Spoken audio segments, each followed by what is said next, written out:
मोहम्मद रहीम सल्लल्लाहु अलैहि वसल्लम। क्लास 9 आज हम पढ़ने जा रहे हैं लॉ ऑफ ग्रेविटेशन के बारे में। लॉ ऑफ ग्रेविटेशन जो है ये न्यूटन ने पेश किया था।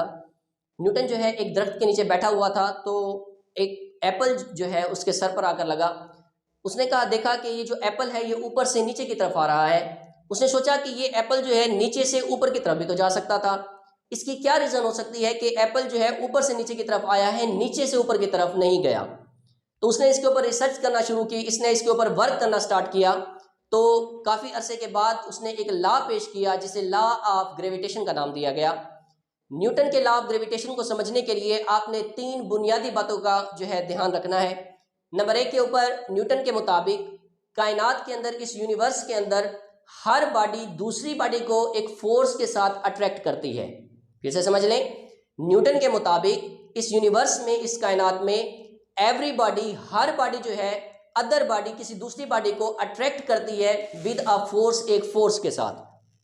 दूसरी बात, इसको समझने के लिए आपको डायरेक्टली प्रोपोर्शनल और इनवर्सली प्रोपोर्शनल के रिलेशन को समझना जरूरी है। डायरेक्टली प्रोपोर्शनल एक ऐसा रिलेशन होता है कि अगर आप एक चीज को बढ़ा रहे हैं तो दूसरी चीज उसी तरीके से क्या हो, बढ़ रही हो, तो ऐसे रिलेशन को हम क्या कहते हैं, डायरेक्टली प्रोपोर्शनल कहते हैं। इसी तरह अगर एक चीज के बढ़ाने से दूसरी चीज कम हो रही हो तो इसे हम क्या कहते हैं, इनवर्सली प्रोपोर्शनल कहते हैं। अब हम इसकी डेफिनेशन की तरफ चलते हैं। Every body in the universe, कायनात के अंदर हर बॉडी अट्रैक्ट अदर बॉडी, वो दूसरी बॉडी को अट्रैक्ट करती है, अपनी तरफ खींचती है विद अ फोर्स, एक फोर्स के साथ।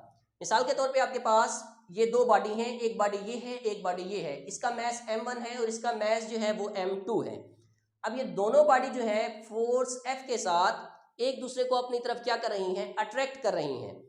और ये जो आपको नुक्ता नजर आ रहा है ये इनके सेंटर्स हैं, और इनके सेंटर्स के दरमियान जो डिस्टेंस है, फासला है, उसे हम d से डिनोट कर रहे हैं, d से ज़ाहिर कर रहे हैं। तो न्यूटन के मुताबिक हर बॉडी दूसरी बॉडी को एक फोर्स के साथ क्या करती है, अट्रैक्ट करती है, which is directly proportional to the product of masses, जो इनके मासिस के प्रोडक्ट के। अब मासिस के प्रोडक्ट का क्या मतलब है, प्रोडक्ट का मतलब होता है हासिल ज़रब, यानी मासिस जो है आपस में जब ज़रब खा रहे हो तो इसे हम कहते हैं प्रोडक्ट ऑफ मासिस।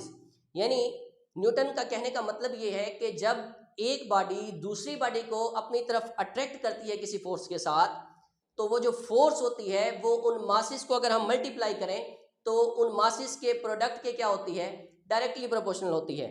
यानी अगर आप फोर्स को बढ़ाते जाएंगे तो इसका मतलब है उसका मास भी क्या होता रह जाएगा, बढ़ता जाएगा।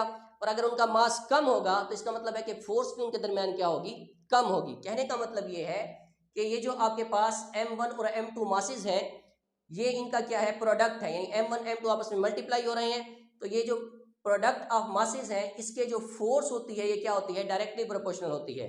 यानी फोर्स उस वक्त बढ़ेगी जब मास क्या होंगे, बढ़ेंगे, और अगर मासेस कम होंगे तो इसका मतलब है कि फोर्स भी क्या होगी, कम होगी। यानी एक चीज के बढ़ाने से दूसरी चीज क्या हो जाएगी, बढ़ जाएगी, और अगर एक चीज कम होगी तो दूसरी चीज भी कम हो जाएगी। इसे हम क्या कहते हैं, डायरेक्टली प्रोपोर्शनल कहते हैं। यानी आपके पास फोर्स जो है ये डायरेक्टली प्रोपोर्शनल होती है to the product of masses, इन मासेस के हासिल ज़रब के। इसके दूसरे पोर्शन की तरफ चलते हैं। And inversely proportional to the square of distance between their centres. और ये जो फोर्स होती है आपके पास, ये इन के सेंटर्स के दरमियान जो डिस्टेंस होता है उसके इनवर्सली प्रोपोर्शनल होती है। जब आपको के पास कोई चीज़ बटे में आ जाए इसका मतलब है ये इनवर्सली प्रोपोर्शनल है। तो ये जो आपके पास फोर्स होती है ये डायरेक्टली प्रोपोर्शनल थी इनके प्रोडक्ट ऑफ मासिस के, और इनवर्सली प्रोपोर्शनल किसके होती है, to the distance between their squares, इनके जो है डिस्टेंस है जो इनके दरमियान, उसके स्क्वायर के ये फोर्स क्या होती है, इनवर्सली प्रोपोर्शनल होती है। यानी अगर आप उनके दरमियान फासले को बढ़ाते जाएंगे तो आपके पास फोर्स कम होती जाएगी, और अगर आप फोर्स को जो है ज़्यादा करेंगे इसका मतलब है कि उनके दरमियान जो फासला है वो क्या हो रहा है, कम हो रहा है। यानी फोर्स के बढ़ाने से फासला जो है क्या हो जाता है हमारे पास, कम, और फोर्स के कम करने से फासला क्या होता है, ज़्यादा हो जाता है। इसको समझने के लिए मैंने जो है ये दो मैग्नेट लिए हैं, ये इसका नॉर्थ पोल है और ये इसका साउथ पोल है। आप देखें, आप देख सकते हैं कि इनके जो मासेस हैं ये कम मासेस वाले हैं और ये ज़्यादा मासेस वाले हैं। अगर मास इनका कम होगा तो इनके दरमियान जो फोर्स है वो भी क्या होगी, कम होगी, क्योंकि फोर्स जो है प्रोडक्ट ऑफ मासेस के क्या थी, डायरेक्टली प्रोपोर्शनल थी। यानी फोर्स ज़्यादा होगी तो मास ज़्यादा होगा, और अगर फोर्स कम होगी तो मास भी क्या होगा आपके पास, कम होगा।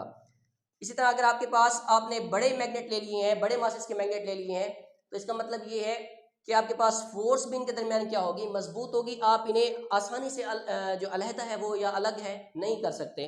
तो फोर्स के बढ़ाने से इनके मासेस बढ़ जाएंगे, और अगर मासेस कम होंगे तो फोर्स भी इनके दरमियान क्या होगी, कम होगी। इसका दूसरा पोर्शन जो था वो ये था कि इनके दरमियान जो डिस्टेंस होता है वो इसके ये फोर्स इन्वर्सली प्रोपोर्शनल होती है, यानी फोर्स कम होगी अगर उनके दरमियान डिस्टेंस क्या होगा, ज़्यादा, और अगर उनके दरमियान डिस्टेंस कम होगा तो इसका मतलब है फोर्स इनके दरमियान क्या होगी, जो है ज़्यादा होगी। अब देखें, ये आपके पास एक नॉर्थ पोल है, ये आपके पास साउथ पोल है, एक बॉडी ये है और ये एक बॉडी ये है। अब इनके दरमियान देखें फासला जो है क्या है, कम है।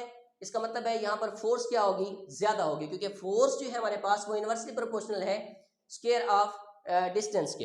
इसी तरह आप मजीद फासला बढ़ा दें, मजीद फोर्स कम हो जाएगी। इसी तरह आप मजीद फासला बढ़ा दें तो इनके दरमियान फोर्स मजीद क्या होगी, कम होगी। कहने का मतलब ये है कि फोर्स बढ़ाने से जो है फासला क्या हो जाता है हमारे पास, कम हो जाता है, और फोर्स के कम करने से फासला क्या हो जाता है हमारे पास, ज़्यादा हो जाता है।